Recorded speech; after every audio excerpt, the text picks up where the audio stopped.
president of TSU, a HBCU in Tennessee, has retired.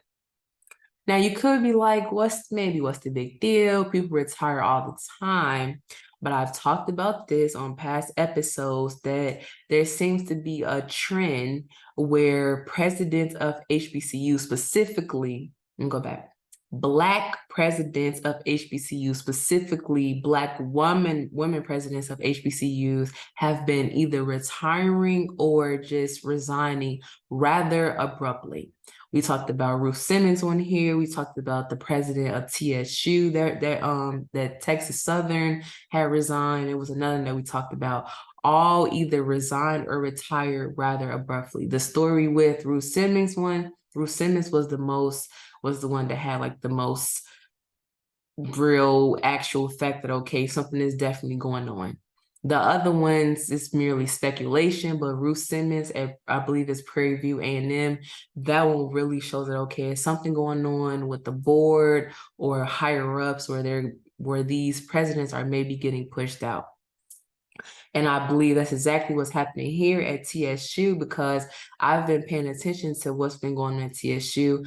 I follow this page that we've illustrated today is only a symptom of a much larger management problem. To remove TSU's leadership at this point will not only hurt or even destroy the legacy of TSU, but it will cause irreparable harm. On Twitter, I'll try to reshare the page on HeavieTalk's Twitter.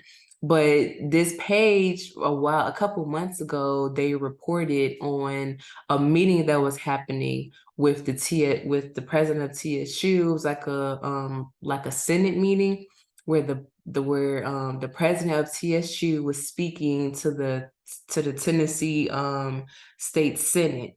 And one of the Tennessee state senators had something to say that was rather quite interesting.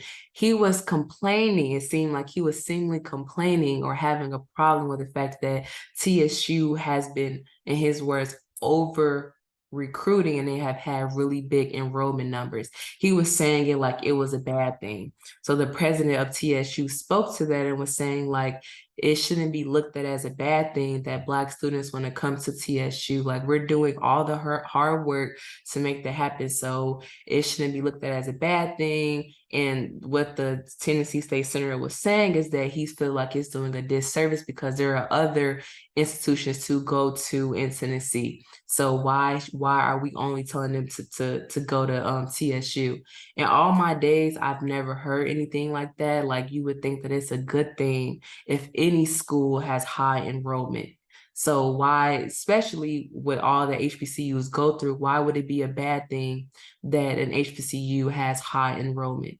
TSU spoke to, which is, if we get all of the millions of dollars that have been withheld from us, maybe then, we can tackle housing.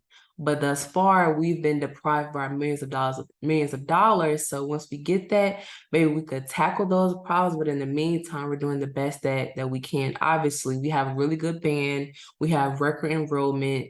We're not cutting any corners. So like, what's the problem? Seems like the lady got tired of it. She's sick of having to dealing with it, or they just pushed her out because she's now resigned.